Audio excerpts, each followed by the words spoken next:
Heil og sæl. Í þessu þáttum hefur við svolítið komið inn á sorgina vegna ástvinamissis. Sorgin merkilegt fyrirbrigði og auðvitað það ekki alltaf bara tengt ástvinamissi og dauða að fara í gegnum sorg og sorgarferli. Fólk fer líka gegnum sorgarferli við skilnað, við veikindi, atvinnumissi og svo framvegis. Og kannski má stundum sjá að sorgarferli þess sem einmitt kannski að ganga í gegnum erfið veikindi og þess sem að missa ástvin á einhvern hátt líkt. Það eru líkar þarna sorgartilfinningar þó svo auðvitað fari aldrei tvær manneskjur eins gegnum sorgina. Ég var hérna daginn með mæður í þætti, mæður sem höfðu misst börnin sín og svo höfum við líka talað það að missa barn á meðgöngu. En í dag ætla ég kannski að skoða svolítið sorgina og líðan foreldra sem eiga þá reynslu að börnin þeirra hafa leiðst út í fíkn og neyslu og eru einhvern veginn alltaf að dansa á línunni á milli þess veruleika og heilbrigðis og í þáttin hef ég fengið móður sem hefur langa reynslu af þessu á tvo syni sem hafa báðir verið í neyslu og við ætlum svolítið að ræða bara sorgina vegna þess og þá tilfinningu að vera aðstandandi og líka kannski svolítið bara hvaða úrræði eru fyrir hendi í dag og hvað mætti gera betur. Þetta svona málaflokkur sem má ekki einhvern veginn sofna. Við verðum alltaf að halda honum vakandi og lofti og ræða þetta og minna á að þetta fyrir hendi og við þurfum sem samfélag að styðja við bæði þá einstaklinga sem fara út á þá braut að vera í neyslu og eru fíklar og eins aðstandendur þeirra. Og hingað komin Inga Lóa Birgisdóttir, vertu velkomin. Takk fyrir að koma hingað til þess að ræða þessi mál og kannski bara, ég veit að þú áður komið fram og kannski svona og í fjölmiðlum og sagt þína sögu en svona fyrir þá áhorfendur sem ekki þekkja til, kannski segja örlítið frá sögu þinna barna, þinna svona tveggja sem þú átt 3 syni og 2 þeirra hafa verið í neyslu. Já, takk fyrir að bjóða mér. Ég á sem sagt 3 stráka og ég hef einmitt eins og segja talað á málþingum og svona og ég kynni mig sem 3 drengja móður sem eru allir langveikir. Já, akkurat. 2 þeirra eru fíklar. Og einn þeirra svona, má segja, löglega langveikur og fatlaður. Já. Og ég sé muninn á því að 2 þeirra eru sem sagt stimplaðir þá í þjóðfélaginu aumingjar á meðan að einn þeirra veikur, en þeir eru allir langveikir. Og þeirra saga, sko, þetta drengjanna þeirra sem hafa verið í neyslu, hvernig hún svona bara í grófum dráttum? Því að það var ekkert aðalástæða fyrir því fékk því þáttinn til þess að heyra þá sorgarsögu alveg í díteilum, heldur kannski ætlum við meira leggja áherslu á það hvernig að vera aðstandandi og hvað hægt að gera. En hvernig svona bara, ef þú fer aðeins yfir þannig að fólk fái smá einsýn inn í það, hvernig þeirra líf hefur verið? Sko, ég vil bara til dæmis byrja bara að minnast á það að framboð á Akureyri ekkert síðra heldur en í Reykjavík. Ástandið á Akureyri ekkert betra en í Reykjavík. Varðandi framboð á fíkniefnum? Það var framboð á fíkniefnum og bara ástand yfirleitt. Og mínir strákar byrja í þessu kringumfermingu og sem bara víst mjög algengt. Og ég hélt náttúrulega, það náttúrulega 5 ára millibil á milli strákana mína og ég hélt þegar elsti strákurinn minn kemur til mín og segir mér frá þessu að staðan séðist þannig að hann sé komin í neyslu og þá hélt ég að væri bara ekkert mál, hann bara færi í meðferð og svo væri bara sagan öll og við getum bara haldið áfram að lifa.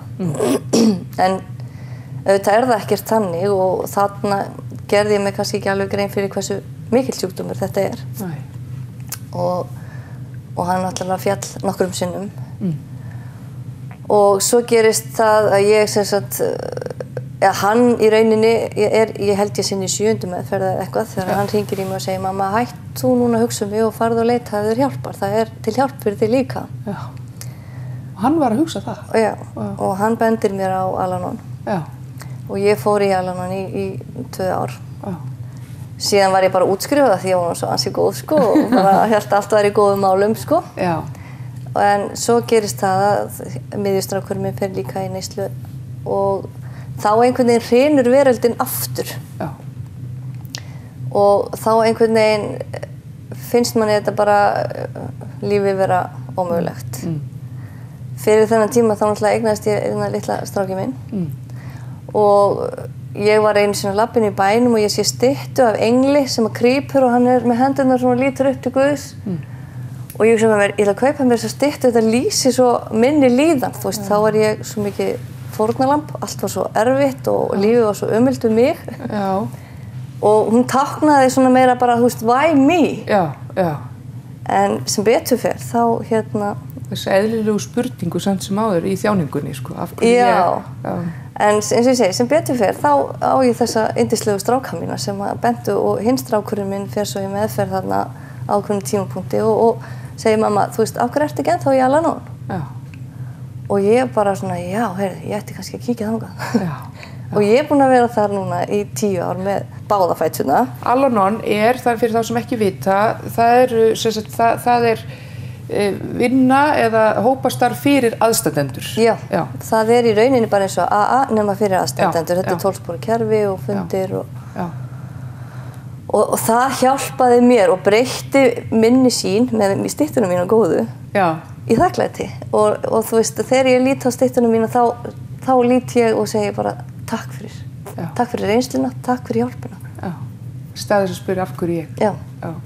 En þú sagðir mér hérna, vorum að spjalla undan þáttunum fór í loftið, sko, að það væri svolítið, það sem þyrfti svolítið að breytast til að byrja með, væri það að það væri fullt af fólki að sækja AA-fundi en miklu færri að sækja Al-Anon-fundi, sem þýðir að það miklu færri aðstandendur að leita sér hjálpar og eins og við kannski vitum að þetta verður fjölskyldusjúkdómur og þú vilt meina að það sé alltaf gríðarlega mikilvægt að allir aðstandendur bara leiti sér, það geti enginn verið aðstandendur sem að fá einhverja hjálp, það ekki? Jú, ég lít allavega á það þannig að sem sagt, ég nú svo heppin að ég fyrir eitthvað víðsýn og ég hef fengið að mæta á AA-fundi til að hlusta á hina hliðina. Já. Og mér finnst það rosalega gott. Já. Það mjög lærdómsríkt fyrir mig. Já. En á þessa fundi að mæta 20-30 manns. Já. Svo fyrir ég á mína fundi og þar mæta 4 til 10. Já. Og ég hugsa, þú veist, hvar eru aðstandendurnir af því að það til hjálp fyrir okkur. Já. Það eru ekki 60 manns svona gríðarlega sterkir að þeir þurfi ekki aðstoð að halda. Sko, hvað bara af hverju skiptir það máli? Af hverju skiptir það máli sem aðstandandi að fá hjálp? Sko, eins og ég fór inn á áðan að þegar að barnið þitt leiðist út í neyslu, þá kemur svona bara, vá, býtu, hvar brást ég? Og maður fer í gegnum svona eins og ferli, bara svona sorgarferli í rauninni og fyrsta ferlið í mínu tilfelli sjálfsásökun. Og ég fer að fara í gegnum allt alveg, þú veist, bara hvað ég var léleg mamma og hvar ég brást og þú veist, ég hefði örugglega getað gert meira þarna og síðan náttúrulega verður reiðin, sko, og reiðin hluti líka sem að verður, mér sé að enn þann dag í dag stundum upplifi reiði út í sjúkdóminn. Og ég ekkert reið út í drengina mína, ég reið út í sjúkdóminn. Af því að þetta ljótur sjúkdómur. Og ég var reið út í fíkniefnasalana og það sem að bara var að gerast í þjóðfélaginu, okkur þjóðfélagi gæti ekki bara stoppa þetta. Sem að ég Það reiðir rosalega þekkt sorgartilfinning líka í fólki sem að missir, bara svona til samanburðar, sem missir bara ástvinn í dauðan, sko. Að þar kemur þetta líka, skilurðu fram, bara þannig að það sé sagt hérna, þú veist að fólk fer líka aftur gegnum reiðina og sjálfsásökun og sektarkennd, sko, þar líka. Þannig að þetta sorgarferli ekkert í sjálfu sér neitt ólíkt. Nei, alls ekki. En kannski munurinn sá að sá sem að missir einhvern í dauðan fær mikla samúð og eðlilega og fólk tilbúið að koma og hérna verið til staðar en fólk kannski veit ekki nákvæmlega hvernig að bregðast við þeim sem að missi barnið sitt út í neyslu.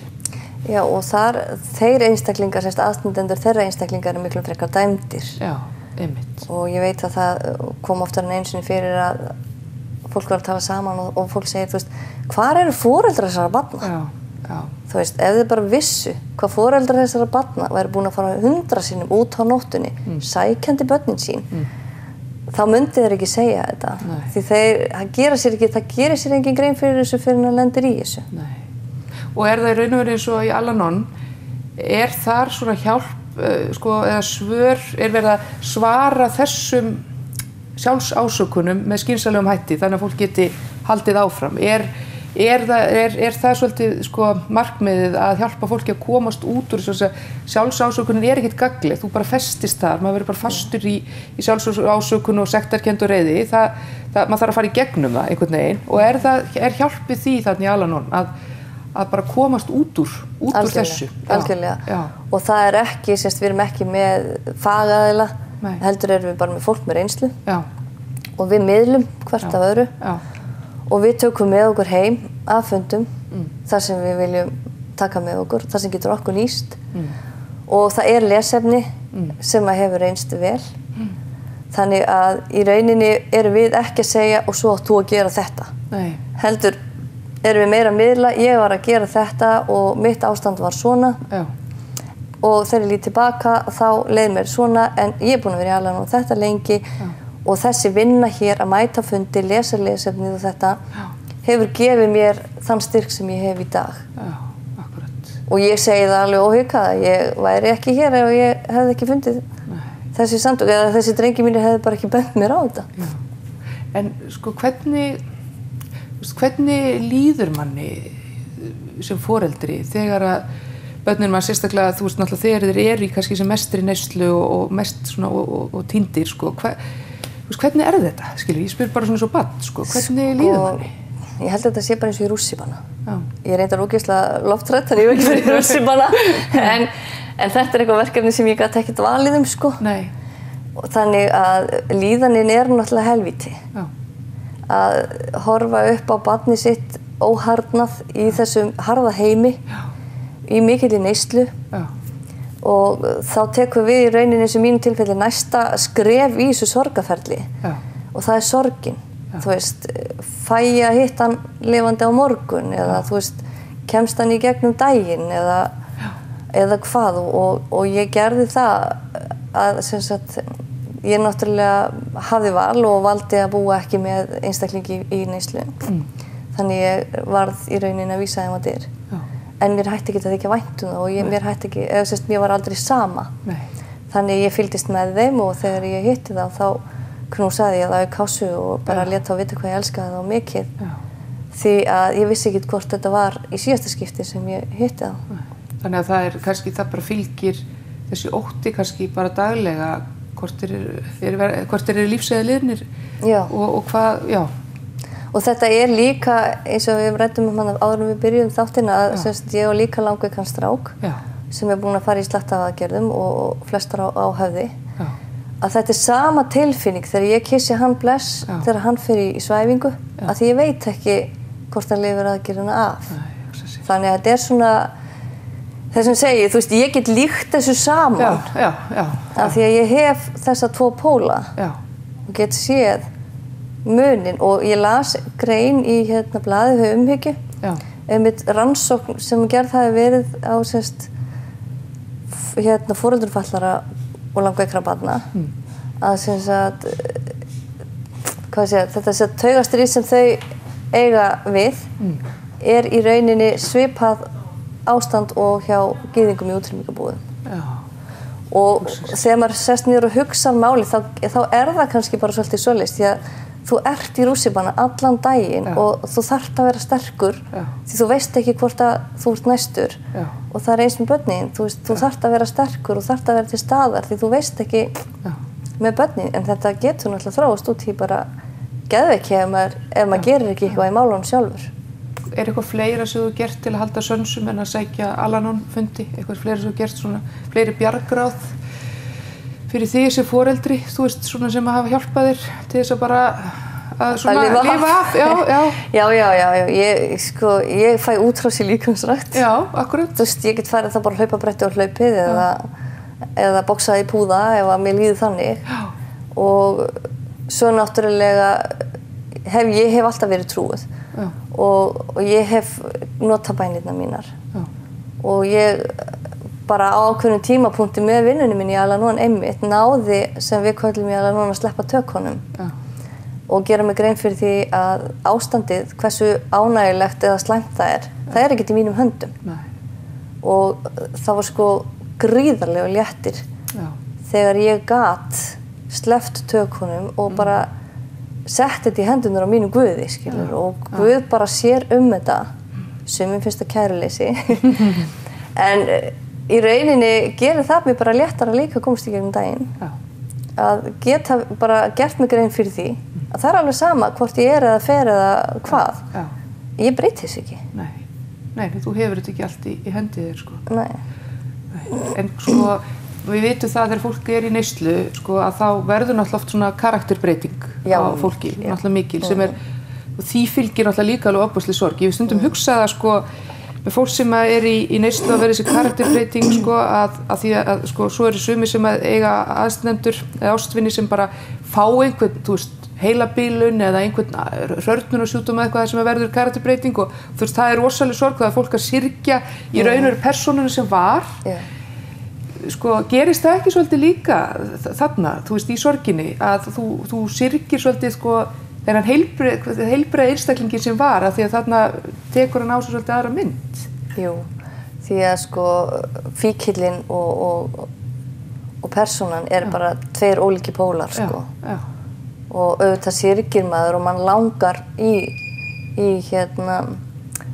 litla strákinn sinn, skilur, mér langar ekki í þennan einstakling sem í allri þessari vanlíðan og öllu þessu, því að það langar engan að horfa upp á það. Nei.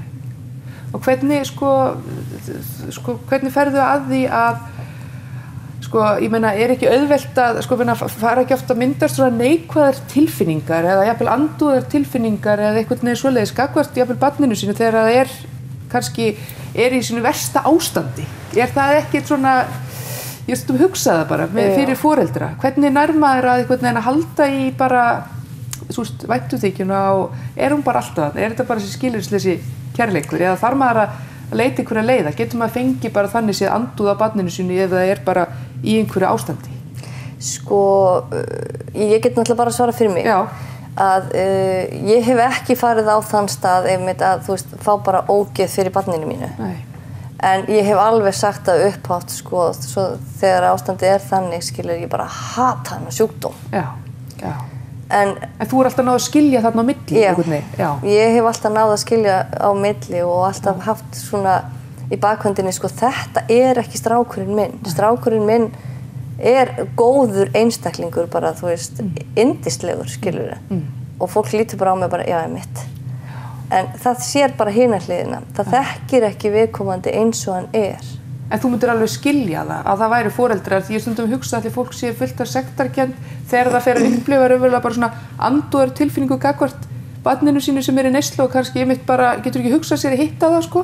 Já. Að það eru örugglega margir foreldrar sem að upplifa ákveðna, þú veist, sektarkennd, en þetta samt líka eðlilegt, skilur. Það ekkert í sjálfu sér að segja að þetta sé eitthvað, foreldrið ekki vont þó að þau upplifið þessa tilfinningu. Þetta náttúrulega... Nei, og alls ekki, sko, þú veist, og það mjög skiljanlegt og ég hef alveg verið í þeirri stöðu að mér bara langar ekki að hitta einstaklingin í neyslu. Nei, einmitt. Og ég heyri bara í símtali að ástandið ekki gott og ég segi bara, heyrðu sko, ef ekki bara heyrast oft seinna. Já. Þú veist, af því að mig langar ekki að taka þátt í þessu. Nei. Stundum náttúrulega verður maður að gera það. Já.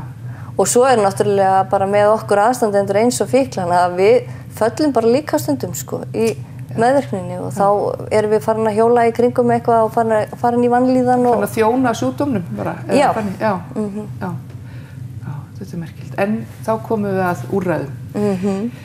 Það hefur nú verið þér hugleiki og þú ert svolítið búin að svona í gegnum tíðina tjáðið það. Hvað finnst þér? Finnst þér okkur fara fram í úrræðum fyrir unga og bara fyrir fíkla og svo auðvitað náttúrulega helst þetta svolítið hendur við geðheilbrigðiskerfið vegna þess að að stundum að veit ekki hvort kemur undan eggið að hænan í þessum málum, að stundum þetta geðrænn vandi hjá sumum sem að leiðir út í fíkn og neyslu og stundum það þá neyslan og fíknin sem leiðir út í geðsjúkdóma, þú veist, það í mist sko og mjög oft sem þetta helst í hendur að þetta kveikir, ef ekki hefur verið fyrir þá kveikir þetta ofta á einmitt þunglyndi og kvíða og þess vegna geðhvörfum eða skítsófreníu eða hvað það er. Já. Sko, ef þú tekur svona ástandið eins og í dag bara í úrræðum fyrir þessi einstaklinga, hvernig finnst þér við standa? Sko, nú eru náttúrulega mínir einstaklingar orðnir fullorðnir. Já.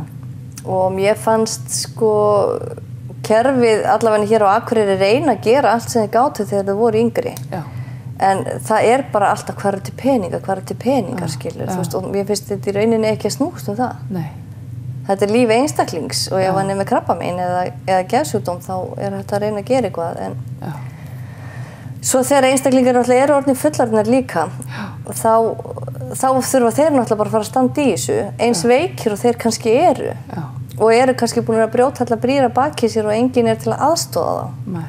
Þannig að það líka svolítið erfitt. Já. En mér finnst í rauninni niðurskurður gagnvart þessu vera fáránlegur. Já. Því að við getum gert svo miklu meira. Já. Fyrir utan að við getum sko líka gert í forvörnum og eftirfylgni. Eftirfylgni engin eins og þannig. Þú getur fengið eftirfylgni ef þú býrð í Reykjavík, en ef þú býrð einhvers staðar úti á landi, þá verður þú bara annarkvort að flytja eða bara fara heim í gamla félagann, sko. Já, það blómið. Þar ættum við raun og veru sko að setja peningana svolítið meira af því að þar erum við, sko, þetta svona eins og pínlítið eins og þegar maður sko grennist, sko, það eitthvað ákveðið og svo það að halda því meira mál og það kannski eins með þetta, þú kemst í meðferð, þú ferð í afvötnun, en svo þetta, sko, svo stóra verkefni eftir, að vera edrú. Já, og það kannski að lifa í þjóðfélagi sem þú þekkir ekki öðru sem undir áhrifum. Nei. Þessir einstaklingar kannski, eins og ég segi, eru búin að vera í neyslu frá barnsaldri, 14 ára, 15 ára og svo tekur þið til 20-25 ára og þú ætlar hætt í neyslu og ferð og gerir eitthvað virkilega í þínum málum og þú kemur út í þjóðfélagið og með sektina, með skömmina, með kvíðan fyrir því að takast á við lífið án þess að vera undir áhrifum. Og þetta svolítið sem að mér hefur lengi fundist vanta. Það það að einmitt sko að byggja sig upp í heimabæ. Og þú veist, og fá séns, eins og í litlum bæ á Akureyri þá bara, já þú, nei, þú veist, hvað þú haldist edrú lengi, það veist, í staðinn fyrir að bara, heyrðu, frábært, þú veist, gefum þér séns, þú veist, komið fram við, þú ert manneskja. Og þú þarfst að finna það muni því í samfélaginu og það sé einhver tilgangur, skilur að vakna til einhvers og hverjum degi, vakna til vinnu og halda þeirri reisna, þú veist, sjá fyrir sér sjálfur og svoleiðis, það hlýtur að hjálpa manni í því að vera edrú. Já, og það sem við köllum daglegt, að fara í sturtu og busta ykkur tennurnar og þvo fötin okkur, sko. Sem að bara, kannski margir af þessum einstaklingum hafa bara aldrei hugsað út í. Nei. Hefur þú velti fyrir þér muninum á því að vera foreldri sem að, sko, eins og ég var að tala upp að þetta að missa barn í dauðan og missa barn út í neyslu, svona hvernig samfélagið, sko, bregst við? Ólíkt, hefur borið saman við kannski foreldrar sem að hafa mist á hinn veginn? Já, líka af því að sorgarferlið náttúrulega líka, það kemur næsta skref og eftir reiðinni og þessu, það sorgin að missa einstaklingin, eins og ég var að segja við hann að kissan blesti, ég veit ekki hvort ég sé hann lifandi daginn eftir. Já. Og ég var á tímabili gat ekki farið í kirkju eða messu eða neitt, ég bara grét því að mér leið bara eins og ég var í jarðarför barnanna minna, skilur þú veist, og þetta eitthvað sem að fólk skilur sem að hefur mist einstakling og fólk veitir skilning til þeirra sem hafa mist einstakling. En fólk ekki alveg átt að segja á því að við erum búin að missa einstaklingin. Þessi fíkil sem til staðar ekki einstaklingurinn okkar. Og við þurfum að reyna að finna og bara komast í... Og kannski bara svipað nátt að halda í góðar minningar líka og allt það, þú veist, til þess að halda áfram.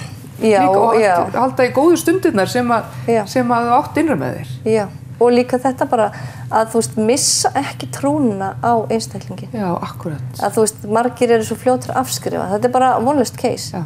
En ég bara þannig, ég geri það ekki. Þú heldur alltaf í vonina?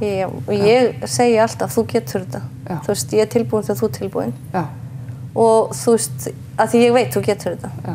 Það bara spurning hvenær. Það væntanlega hjálpar trúið þér að halda í vonina að þú veist, enda hefur maður oft sér kraftaverk. Ég búin að sjá þau mörg. Já, þú hefur séð þau örugglega mörg. Fólk sem að, einmitt, flestir eru búin að afskrifa og búin að fara í 1.000.000 meðferðir og svo allt í einu.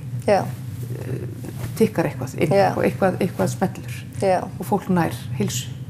Og ég meiri segja, þú veist, ég næ svo mikið að gleðjast þó þetta sé bara einstaklingar sem ég þekki ekki, heldur bara hef séð og ég veit hafa verið í neyslu og svo sé ég einstaklingin bara fínpússan og sæt hann sko og þá ég bara svona, vá, hvað ég er þakklátt fyrir að það gangi svona vel. Það gefur þér náttúrulega líka von, væntanlega, og öðrum foreldrum. Heyrðu, Inga Lóa Birgisdóttir, það var rosalega gott að tala við þig og takk fyrir að koma og deila þessu með okkur. Og við sjáumst í næstu viku en ég þakka ykkur samfylgdina hér í dag.